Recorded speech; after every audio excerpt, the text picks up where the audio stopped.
Have you ever stopped to think about how women in movies, often cast in those gentler roles, somehow became these incredibly lethal, like iconic figures, assassins? It's a pretty striking shift. And it's something we're really excited to explore today. We're doing a deep dive into the evolving and pretty complex trope of the female assassin in movie history. For this, we've gathered a great set of sources, academic papers, cinematic analyses, looking at everything from where they started, how critics reacted, and the deeper themes they bring up. Yeah, and our goal today really is to unpack how these characters manage to combine strength, complexity, and often, quite surprising emotional depth. Mhm. They're often challenging those traditional gender norms, but they're also navigating this constant tension between real empowerment and sometimes objectification. We want to explore what these portrayals tell us about, well, society changing and about how cinematic storytelling works. Okay, so let's unpack this. Where did this trope even start? It wasn't always such a big thing in action movies, was it? No, you're absolutely right. It feels like they're everywhere now. But the early foundations, you could say, trace back to Japanese cinema. There's a 1973 film by Toshiya Fujita that's often pointed to as sort of a key early example. It featured this vengeful assassin character, and her story was heavily driven by revenge, yes, but also empowerment.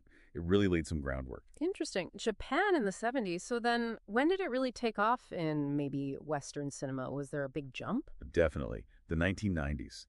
That decade saw a huge surge in female assassins being portrayed on screen.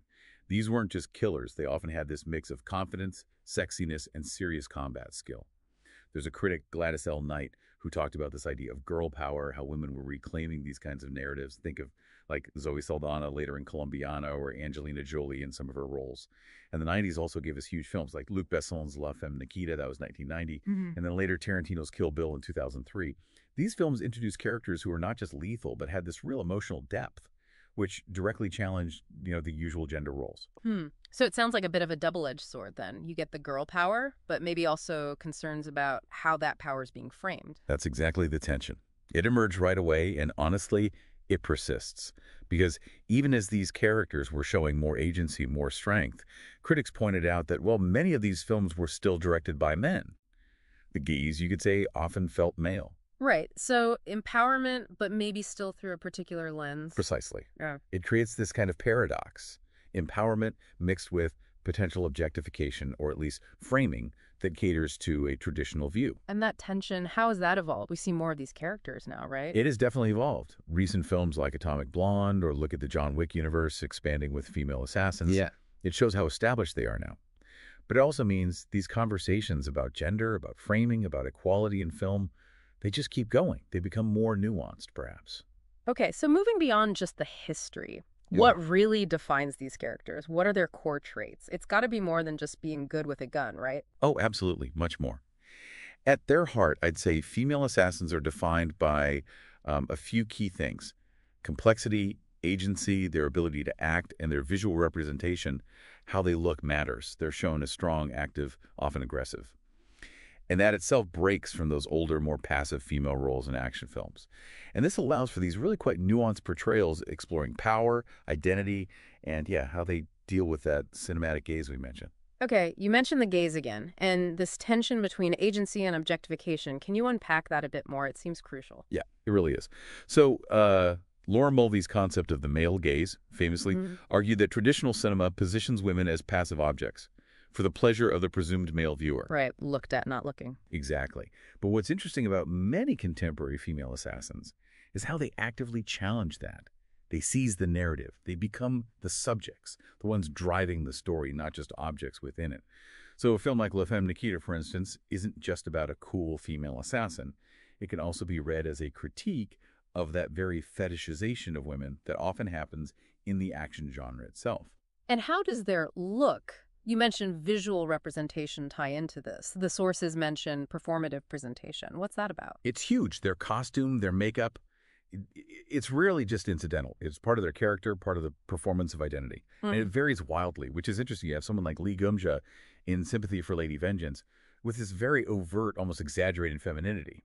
Then Beatrix Kiddo in Kill Bill in her yellow jumpsuit, kind of practical, but also iconic, a statement. It's somewhere in the middle. And then you get the more androgynous looks like Imperativo Furioso in Mad Max, Fury Road, or Elizabeth Salander. Much less about traditional femininity. So their appearance signals something about their character, their internal state, maybe. Exactly. It often reflects their internal struggles, their place in society, how they wield or reject certain kinds of power associated with appearance. And filmmakers enhance this too, right? With close-ups, focusing on the eyes, facial expressions during key moments. It helps humanize them, shows the emotion behind the action. Okay, so when we think about these characters, there are definitely some legendary ones that pop into mind. Who are the absolute standouts? Oh, for sure. Some have really left a mark. You have to start with the Beatrix Kiddo the Bride from Kill Bill. Hmm. Uma Thurman's portrayal. Her whole story is this epic, brutal revenge quest. But it's not just the incredible physical skill, it's the emotional core, too. She's often called Tarantino's most important female character. Just pure empowerment and resilience. Yeah, absolutely iconic. Who else? Well, going back a bit, Nikita from La Femme Nikita, the 1990 Besson film with Anne Parallot. Her story's different, a criminal turned assassin by the state. She's grappling with her identity, her forced role. That film really shook up action conventions at the time. And she was hugely influential, wasn't she? Spun off into TV shows and remakes. Hugely influential, yeah.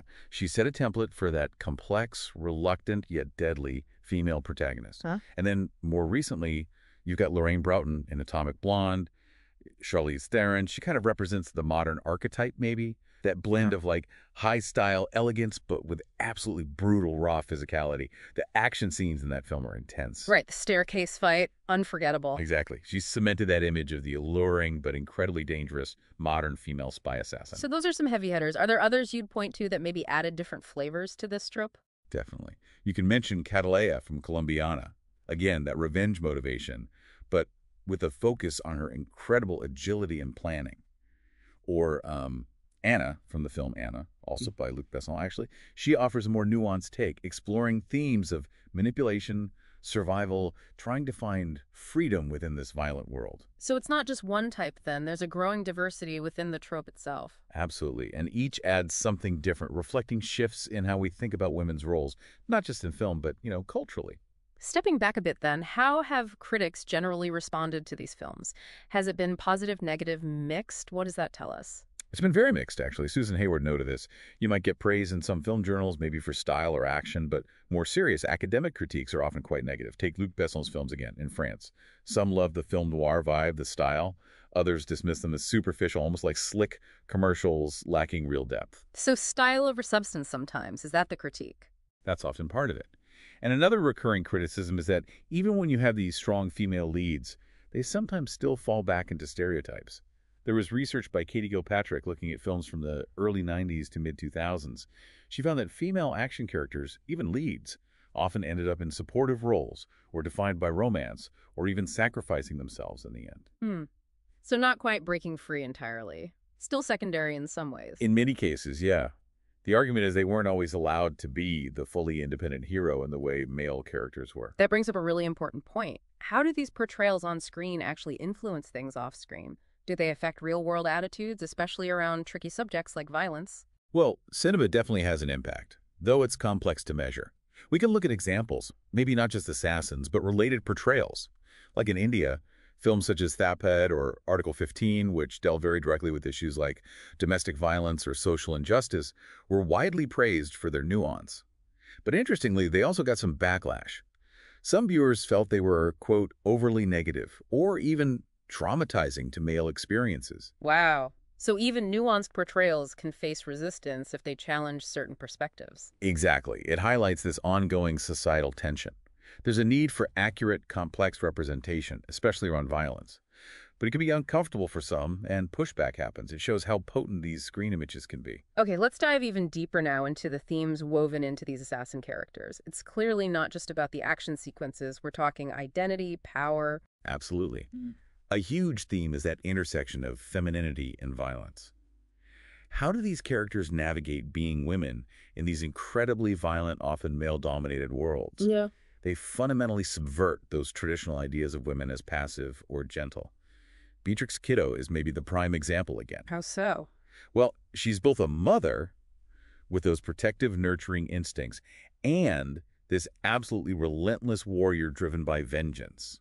She embodies both, challenging the idea that women have to be one or the other. Right, that duality. Exactly. Yeah. And tied to that is cultural commentary and empowerment. These characters often become symbols of female agency, especially fighting back within patriarchal systems. Some scholars note as often individual empowerment, though, like the avenging woman narrative. It's about her personal quest, maybe less about broader collective feminist action. That's an interesting distinction, individual versus collective. Yeah, and then there's this other theme, kind of related to what we discussed earlier, the illusion of the perfect woman. The illusion. Yeah, think about assassin mothers, or characters balancing their lethal profession with domestic life. On the surface, it looks like empowerment. See, she can do it all. Yeah. But critics argue it can actually reinforce traditional roles. It sets up this impossible standard. To be truly powerful, a woman must master both extreme violence and perfect domesticity.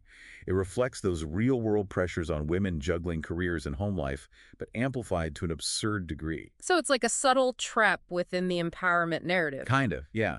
It looks progressive, but might be reinforcing old expectations in a new guise. What about space? You mentioned environments earlier. How does that play in? Space, both physical and psychological, is often really significant. Think about Sympathy for Lady Vengeance. The settings can feel claustrophobic, symbolizing entrapment within patriarchal structures, even as she seeks power.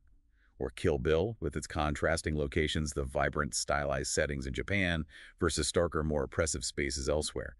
These often mirror Beatrix's emotional journey, her shifting states of mind. Fascinating. So the setting isn't just a backdrop? Not at all. It's often loaded with symbolic meaning about their fight, their identity, and ultimately, all these themes feed into the idea of breaking stereotypes and redefining what strength looks like. These characters, at their best, aren't one-dimensional killing machines. They show vulnerability, empathy, complex motivations alongside their skills. So it adds layers. Exactly. Filmmakers use the trope, yes, to entertain with cool action, but also, ideally, to make us think about gender, about power, and that strength isn't just about physical force, it's multifaceted. Wow. What a journey we've taken today. From those early roots in Japanese cinema, through the 90s surge, the critical debates, and these really deep themes they embody. It's been a fascinating deep dive. Yeah, it really shows that the female assassin trope, it's not just, a cool character type. She functions as this kind of mirror, reflecting how society's views on gender, power, and strength itself are shifting and evolving, both on screen and off. Absolutely. So as we wrap up, maybe a final thought for you, the listener. As these characters continue to evolve, what new ground might they cover? How else could they challenge or reshape our ideas about action, empowerment, and identity in movies? Could we see a move, maybe, from that individual vengeance narrative towards something more focused on collective action featuring these skilled women? Something to think about. Thank you so much for joining us on this deep dive.